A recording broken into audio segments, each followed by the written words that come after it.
Welcome, ladies and gentlemen, to the show. I'm your host, Kyle Miller. Thank you for joining us today. I'm on a mission to bring you stories and insights of extraordinary individuals who have paved their own paths to success and in doing so transformed their lives and their communities. But before we meet our guest today, today's show is brought to you by Apex Allies, your key to slashing costs and boosting productivity. With Apex Allies, you gain access to exceptional virtual assistants at half the usual cost of what you are paying, transforming how you handle administration tasks. Say goodbye to overwhelm and hello to more time focusing on business growth. Apex Allies offers the support you need without the financial strain, making it easier to prioritize what truly matters. Visit goapexallies.com to evaluate your business efficiency with Apex Allies. With that said, our guest today, I'm excited to have you on here, owner, operator of Piedmont Radiant,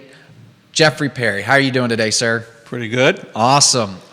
Listen, I've heard about you from other guys that are in the industry. Hey, if you need work on boilers, if you need work with that, you are the man to talk to. So I'm excited to have you here in the show today to kind of give us your knowledge, why we use boilers, how it all operates, and just kind of like your story into this biz and how you've been so popular here in Charlottesville. Yeah, sometimes too popular. I bet your phone rings off the hook. Unbelievable.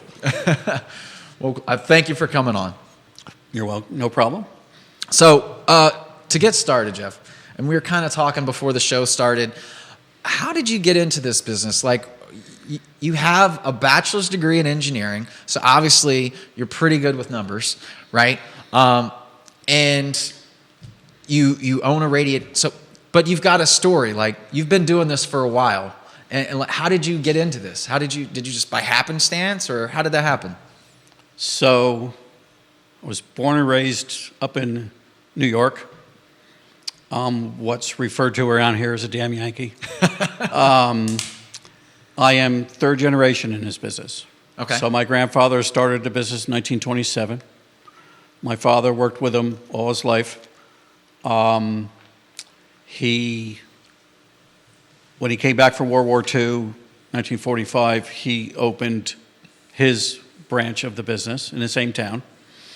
I worked with him most of my life as a kid. As a matter of fact, I have, floating around somewhere, I have a little magazine that was produced by a company called Myers Pumps. They still manufacture pumps today. Uh-huh. And they produced 4 issues a year. And in that issue, they always highlighted a supply house, and they also highlighted a contractor that was in the area of that supply house. Well, in the third quarter of 1954, they highlighted my father. I have a photograph in that magazine of me in a custom-made pair of coveralls at the age of 18 months, quote, helping my father. Right. So I can actually tell people that I've been in this business my entire life, and I can prove it. Right. So I've been doing this forever. Uh-huh. I obviously took time off to go to college. You're right, I got a 4-year engineering degree. I also got an attached degree in math. Math is fine. Don't ask me to spell stuff right. Right. And after college, I didn't quite get the job. See, I was never going to do this. Uh-huh. It was like, just like I do not want to do this for a living. Right.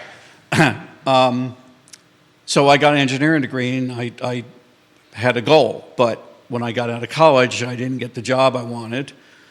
So I went to work for a company that offered me a job called Osmos. And it gave me the ability for a couple of years to travel the country, because Osmos goes into a town and they either work for a power company or a telephone company, and they inspect and treat telephone poles. Mm-hmm. So the foreman goes into a town, hires a crew, does a certain amount of work, and then leaves. The upside is I got to travel all over. The downside is because you're only in a town for 2 or 3 months, finding a place to live is a pain in the butt because you can't sign a lease. Right. So as you get to be with them for a while, you got to pick where you went. Well, I was enjoying myself. I worked in Maine in the summer times, and then I did North Carolina, South Carolina. I did some work in West Virginia. I did a job in Roanoke with another foreman. It was a very large job. So as I got to be over 2 years with them, they asked me where, Maine is only spring, summer, early fall. Right. Then they move you. So they asked me where I wanted to go. Well, I had never at that point in time in my life ever been to Florida. Mm-hmm. So I said, I want to go to Florida for the winter. Okay. Well, we've got a really small little job for you to do down in South Carolina, and then when you get that one done, we'll pop you down in Florida. So I did the job in South Carolina, and as I was finishing up, they contacted me, and they said, well, we got a problem. We've been after this power company in Louisiana for years, mm-hmm. and they've never let us do their work. We finally have them agreeing to do the work, but here's the problem. They want the foreman to have a college education. Yeah. You're the only one we've got. So we're sending you to beautiful, scenic Fort Polk, Louisiana. Yeah. Oh. And what time of year is this? Summer? So this would, no. I would have been in Maine in summer. So Okay. this would have been this is- late fall. Okay. Maybe early winter. So I went down. I didn't want to, but I went down. And it was off. It was rainy season. There's a whole story behind that. And I ended up saying, no, this is not what you told me. Right. I'm now like 2.5 years into this company, and I just said, I've had it. I really need to do something with my education. And so I left. So I literally one day called the boss, and I left him a message and said, hey, your truck's in the parking lot of the grocery store and the key's under the front fender. I towed my car everywhere I went. So I grabbed my dog, climbed in a car, and took off. Well, I happened to know, on my way back to New York, that the foreman for that same company that I worked with in Roanoke mm-hmm. was living in Livingston. Okay. He was doing a job for the same company in Livingston. Uh-huh. But the thing is that he had found himself a girlfriend, moved in with her, and when this job ended, he was quitting. He would stay here. Yeah. So I was going to go say hi. So I passed through and away, visited, and, big old farmhouse, 5 bedrooms, 2 spares. And he said, stay a while. So 1 week became 2, became a month, became 2 months. That was a very generous girlfriend. Like, yeah. Well, she was a down-home country girl. She was absolutely fine with it. Yeah. But, so, I was beginning to run out of money, and I really didn't want to leave. Mm-hmm. I really liked it down there. So he said, well, stay. Go find a job. So I didn't know much about, I'm in Livingston. I don't know much about Charlottesville or Lynchburg, and Livingston's dead center. Mm-hmm. So I literally took a coin out of my pocket, and I flipped it. And I said, well, heads, I'm going to go to Charlottesville and find a job. And tails, I'll go to Lynchburg. Yeah. Not knowing the real difference in the cultures and the type of cities these two cities were. Charlottesville won. So I drove up here and found a plumbing company down on River Road, a company called Brunk Mechanical. They're based out of Newport News. Mm-hmm. And I walked in and interviewed, and they hired me on the spot, and they were so excited because I was living in Livingston, and this was the year that the first set of condos were being built up on Wintergreen. Yeah. And they had the plumbing contract to do all the plumbing. Mm-hmm. So they said, this is great. Don't bother coming to the office. Just drive up to Wintergreen every day, which is great on my car. Worked with them, went from the plumbing department to the service department, and within a few years became the service manager. Fell in love with the secretary, which I know we're not supposed to say. So finally, talking with my dad, he was still running the family business up in New York. He was getting to a point in time that he needed help, and I kind of wanted to go home. Mm-hmm. And I kind of realized, well, maybe I'm not going to do the whole. I mean, not that the engineering and the math was not benefiting me. Don't get me wrong. Right. But I began to see that maybe this was really where I belonged. So I grabbed the receptionist by the hand and dragged her to New York. She was born and raised down in Radford, so she's a Virginia girl. Gotcha. And went up and bought my grandmother's house. Uh-huh. So the house, from the day it was built, was still in the family. And went to work. Mm-hmm. Now, up in New York, everything up there is hot water heat. Okay. So, maybe a few warm air furnaces. Okay. I mean, back then, no heat pumps. Right. Heat pumps there's some there now, but that was a thing that hadn't really gotten up there yet. But everything was boilers, hot water. Uh-huh. And that's what our family did. Okay. Plumbing and hot water heat. So I knew boilers. That's all I knew was, as far as heat goes, was how to design heating systems, boilers, and how to repair them, how to service them, the whole bit. Mm-hmm. And finally, my wife, after being up there for 10 years, this would have been approaching 1980, 81. Okay. My wife said, I really would like to go back home. Uh-huh. So, I thought, well, okay, if I have to go anywhere other than my hometown, I sure don't mind going back to Charlottesville. Yeah. It's kind of a no-brainer. So I said, okay, I understand. I'll tell you what. We've got to figure out, if we do go back, we've got to figure out what we're going to do about a house. So I made a huge mistake. At the time, I didn't know that. And I told her, go down and visit family. Go down and visit friends. Just go down and see what the housing market's like. Right. Okay. So she goes down, visits, comes home a week later, walks in the door, no hello, no hi, hun. Walks in the door and says, I bought a house. Okay. Not what I had in mind. Wait, she didn't call you and ask? No. She just was like, walk in the door, bought a house. Bought a house. We have to go down and sign papers and all that. Mm-hmm. Fortunately, she did okay. And that's back when you could afford to buy a house. Right. And what we did, because we weren't ready to come down right away, so it's a split level, so we turned the basement into a little apartment with its own entrance, blocked off the upstairs and rented it to a professor. Yeah. Which was good, because he at least treated the house okay. So I didn't move fast enough for her. I thought, she was happy now for a while. We had a house. She knew it was going to happen sooner or later.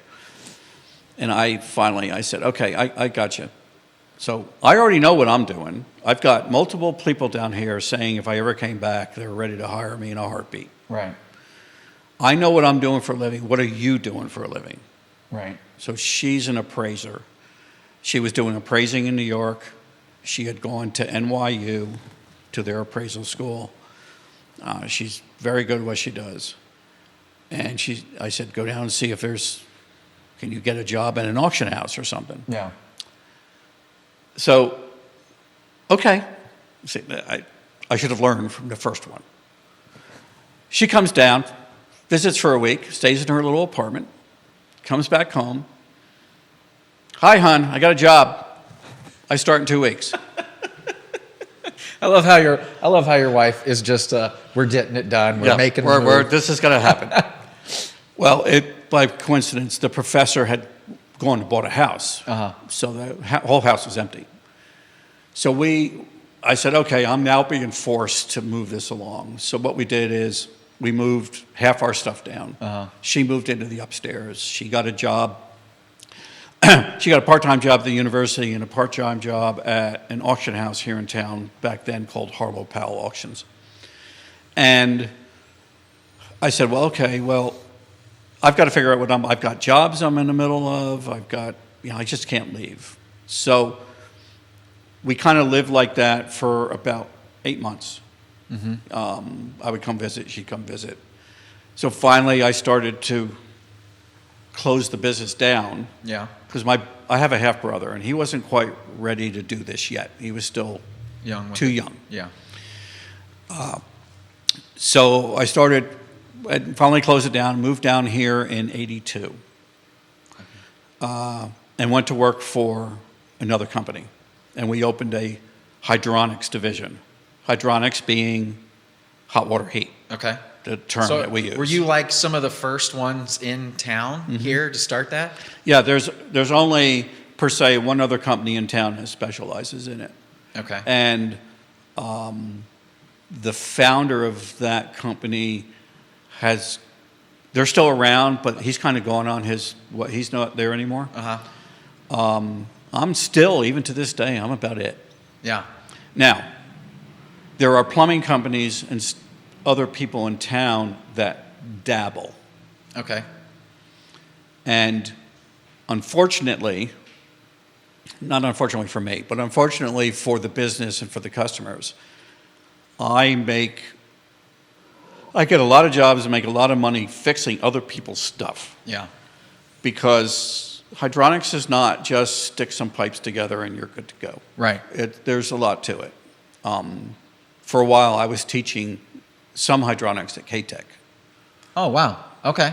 To the adult education. Yeah. The guys that are working for someone and have to get their journeyman's card and stuff. So I was doing that for a while. So I worked for them for a while. And a friend of mine who worked there left and went to work for a very large mechanical company here in town, Southern Air. Okay. They're based out of Lynchburg. They have 700 plus employees. Right. They do commercial. Right. He went to work for them and kind of convinced me to go with them.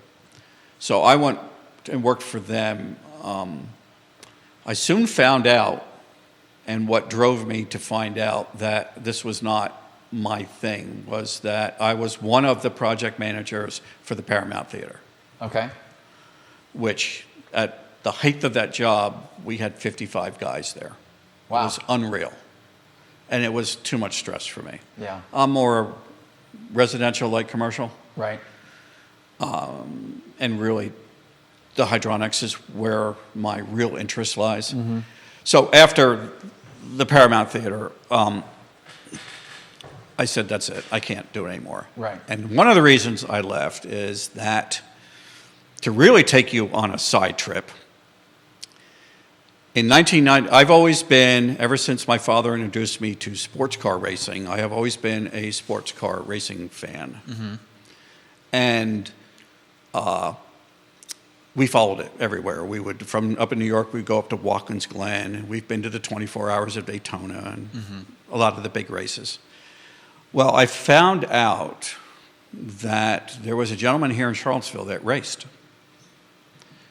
And I finally got introduced to him.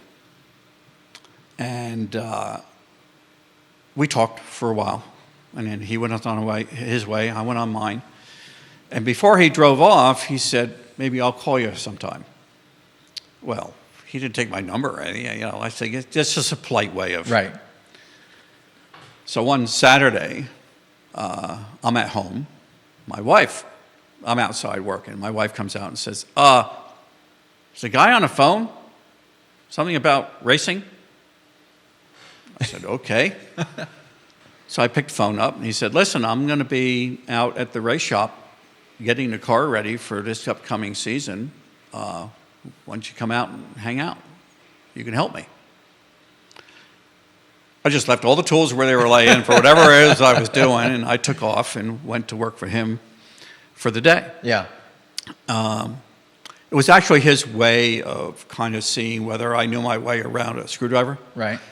So after that day, he said, well, if you'd like, here's the deal. You would be a volunteer. You wouldn't be paid. But I foot the bill for everything. Mm-hmm. If we go to the races, I transport you. Depending on where it is, I fly you. I put you up. I feed you.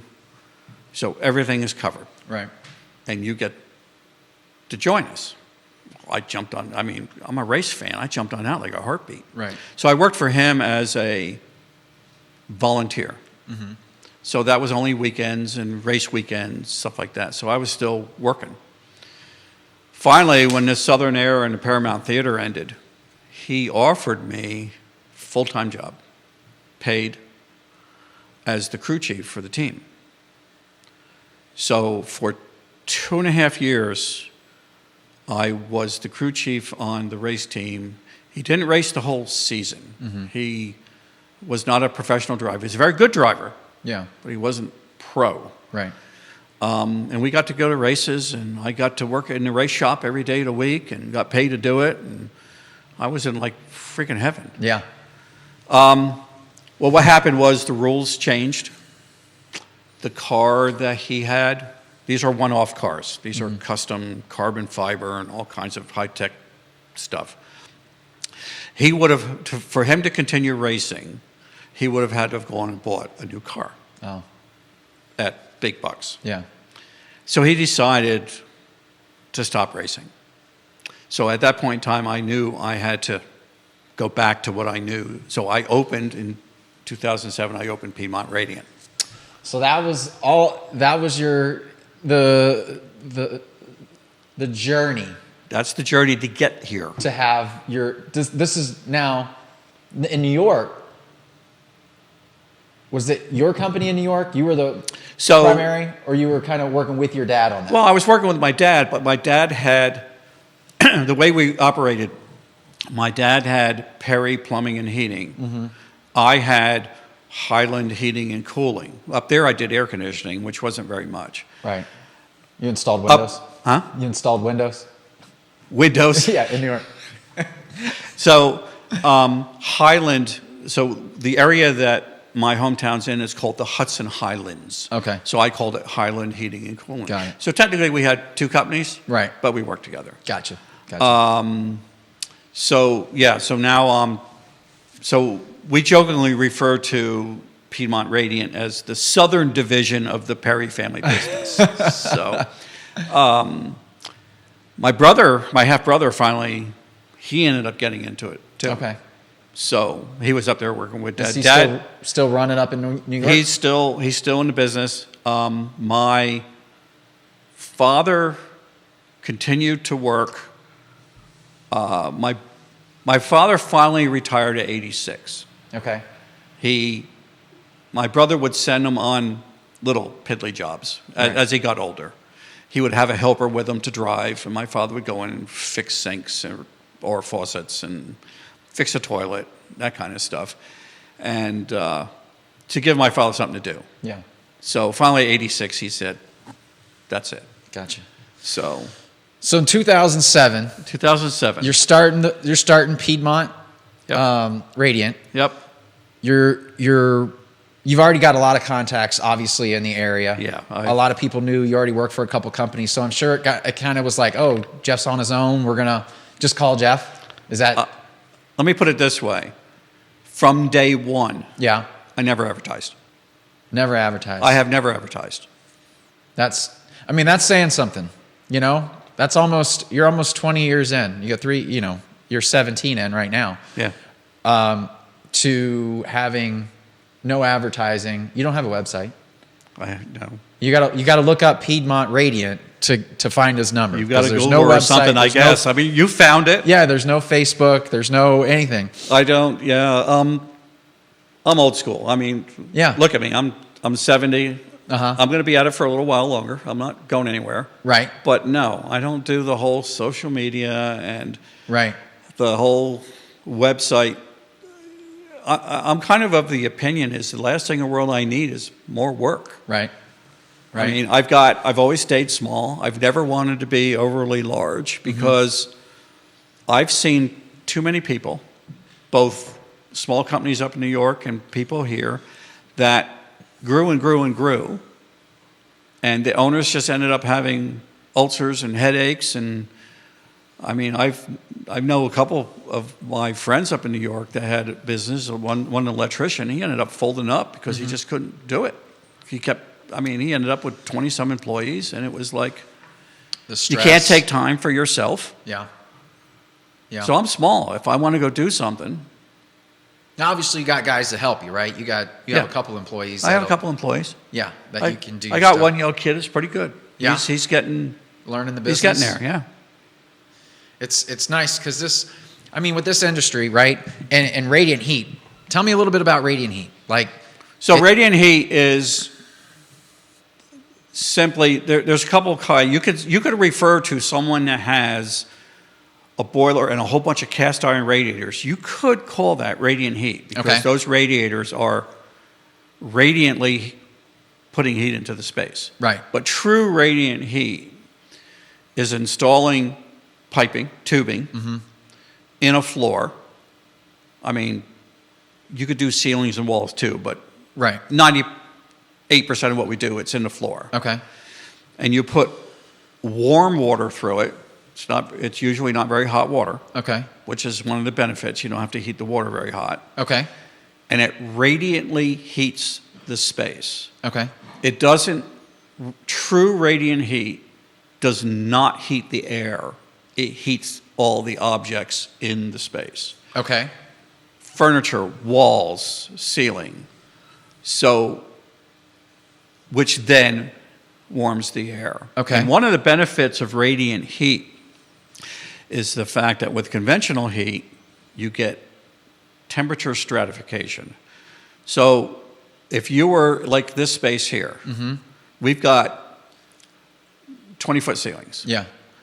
So in the middle of winter, real cold outside, the heating system here going full bore. If you were to take a thermometer and look at the temperature of the air at the ceiling, and look at the temperature of the air down here, that would be much warmer. Right. Because hot air rises. With radiant heat, it's the opposite. Okay. The temperature of the air up at the ceiling is less than the temperature of the air down here. Okay. And of course, whenever you want to heat a space, you're only interested in the first 6 feet. Because that's where you are. Right. You don't care what the temperature is up there. Right. Except when you're wasting fuel by heating all that air. Right.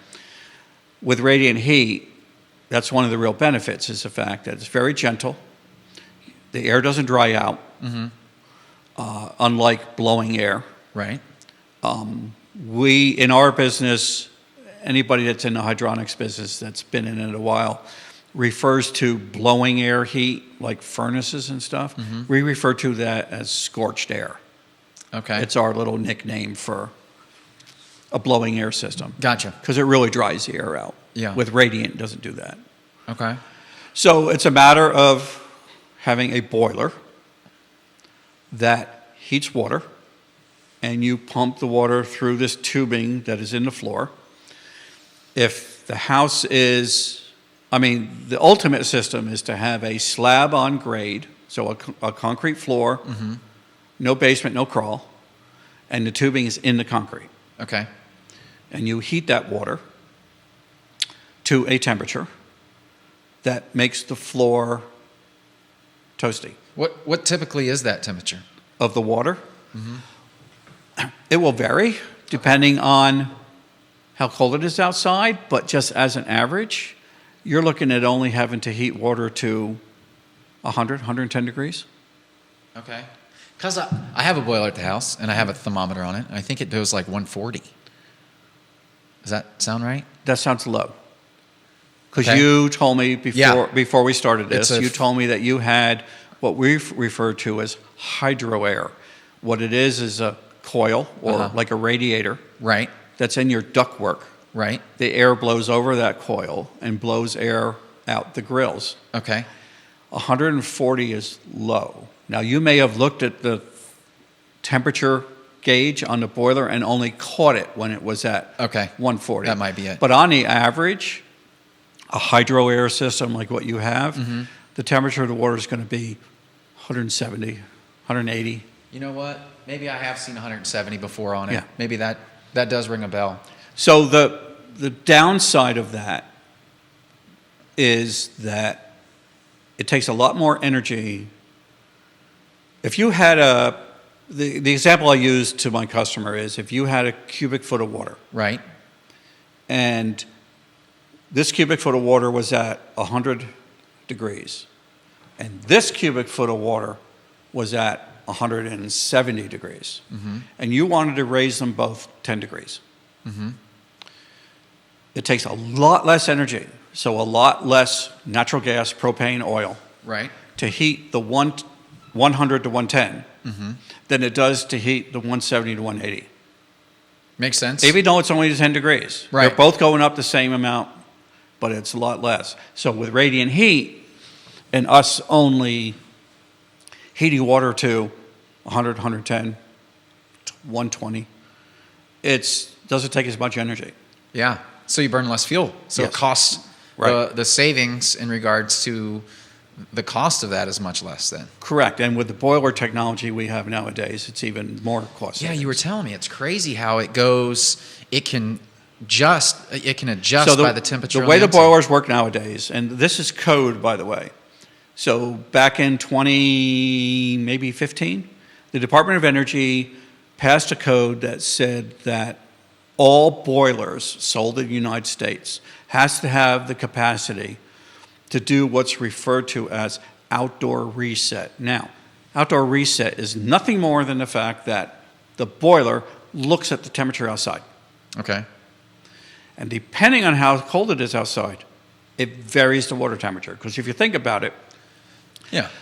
you don't need as much heat in a house if the temperature outside is 40 and you're only looking to take the chill off the house than if the outdoor temperature is 0 and the wind's blowing. Right.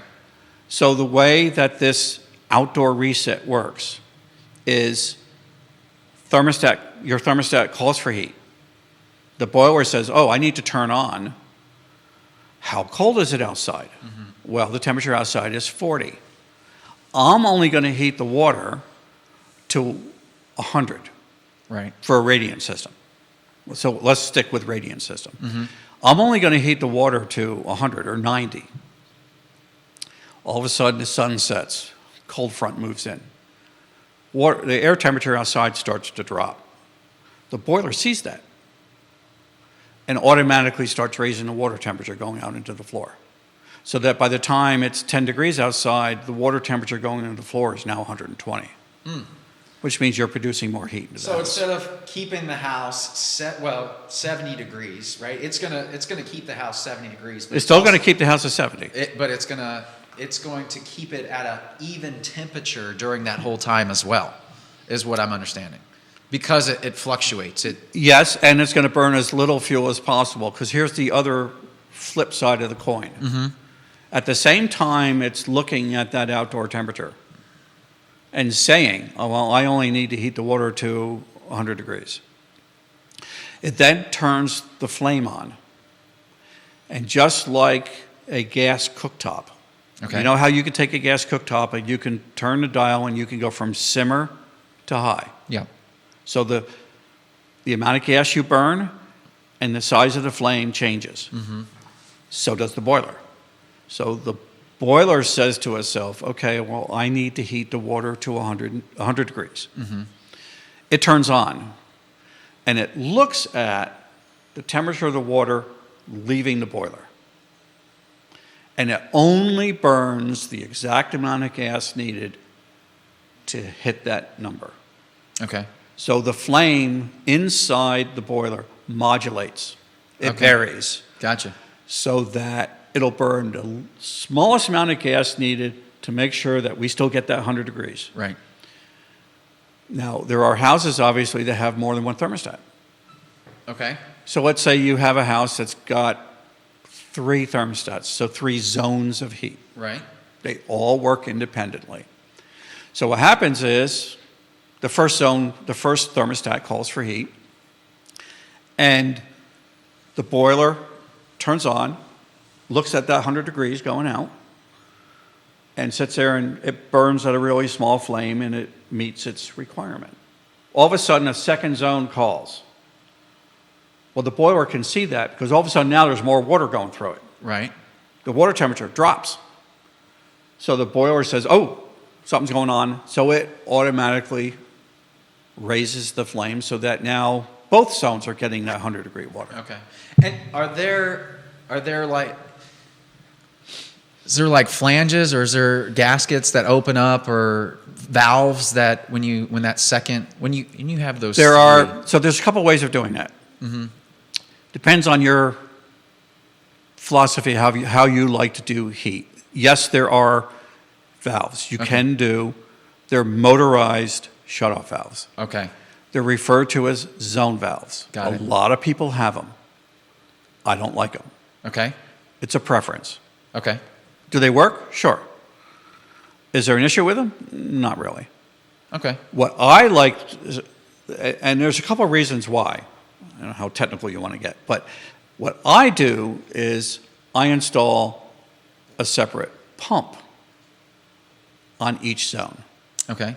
So zone 1 calls, that pump turns on. Zone 2 calls, that pump turns on. So each pump is sending water only to that zone.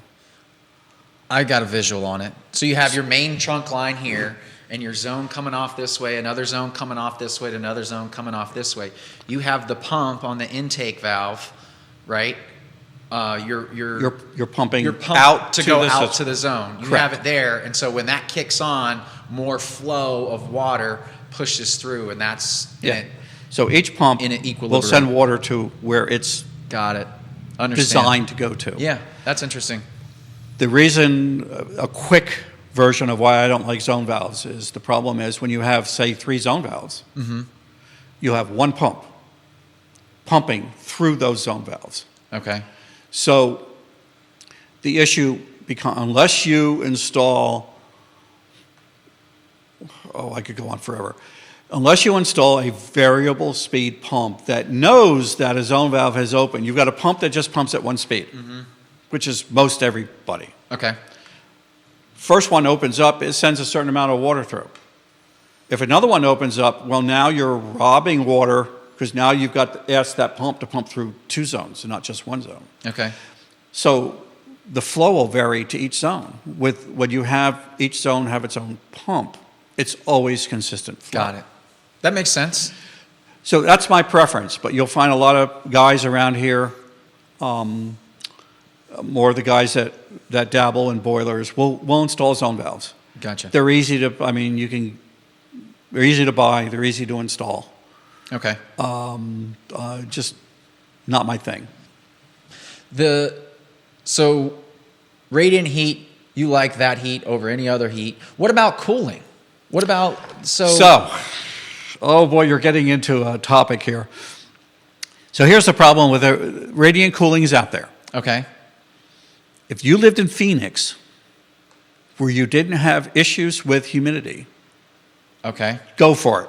Got it. You can do it. So you run chilled water through that same tubing. Got it.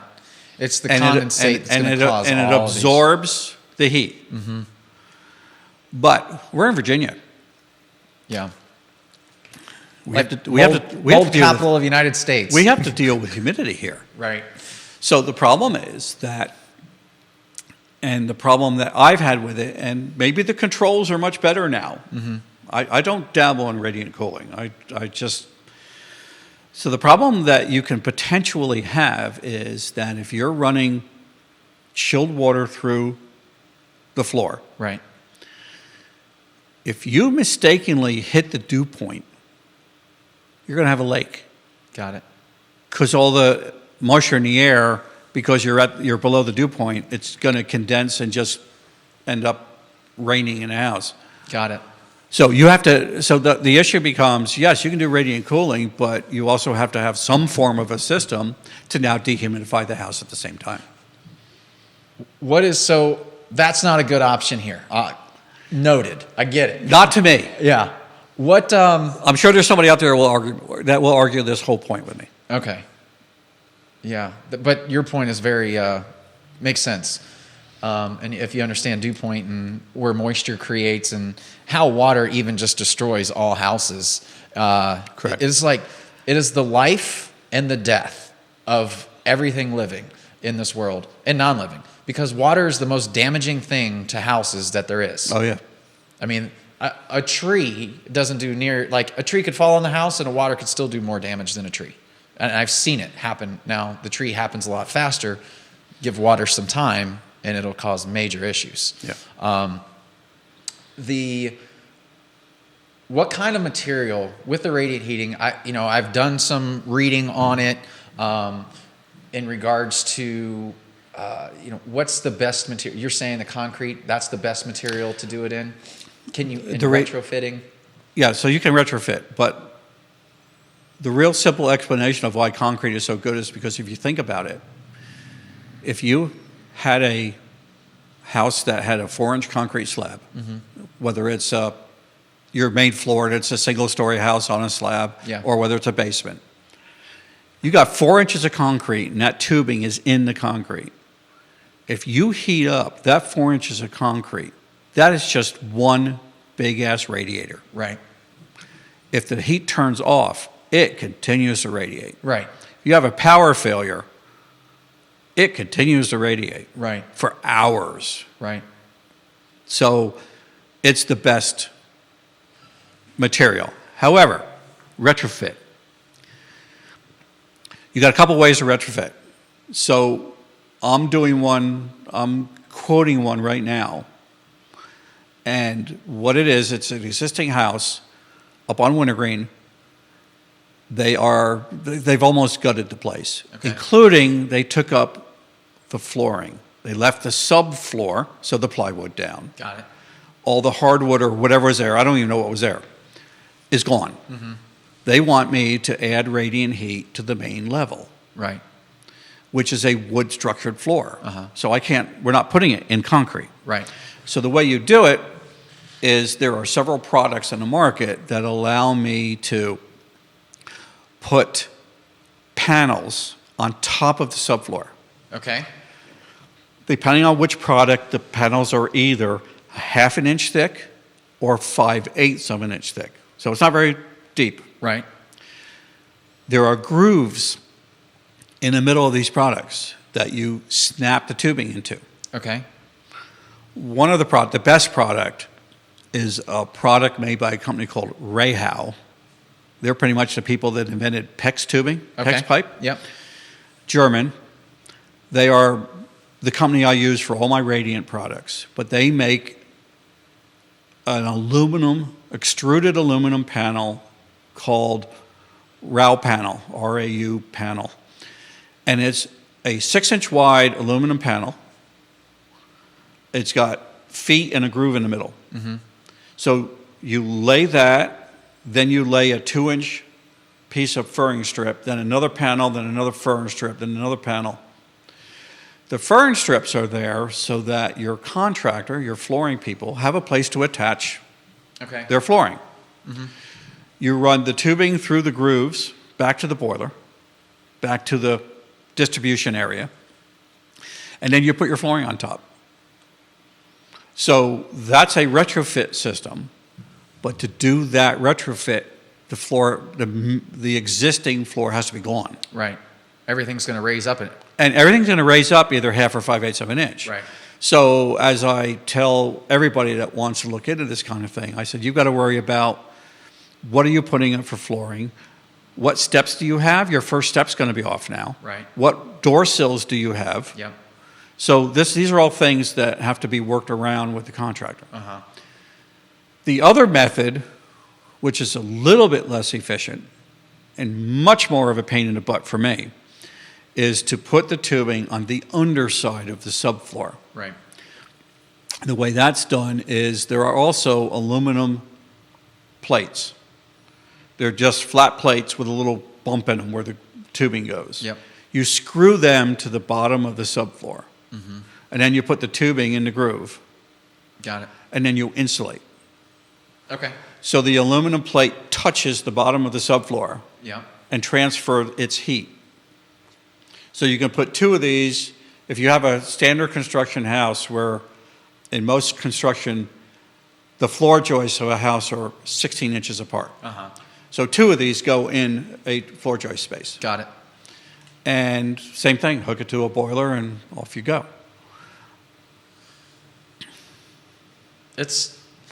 So do you think the engineering degree and the math that you did with all the calculations that you probably have to run for this to make sure flow and... Don't get me wrong, engineering-wise and mathematically, I'm overqualified for what I do. Okay. But don't also get me wrong, I use this a lot. Yeah. So it was not... I've never considered it a waste of my parents' money. So... Right. Yeah. No, it's just interesting. I find it fascinating, especially because you got to figure out how much flow goes to this room. What's the cubic feet of this size room? How exactly. I mean, it's one of the things so for a while I taught at K-Tech. Okay. Yeah. I had an agreement with another person that taught.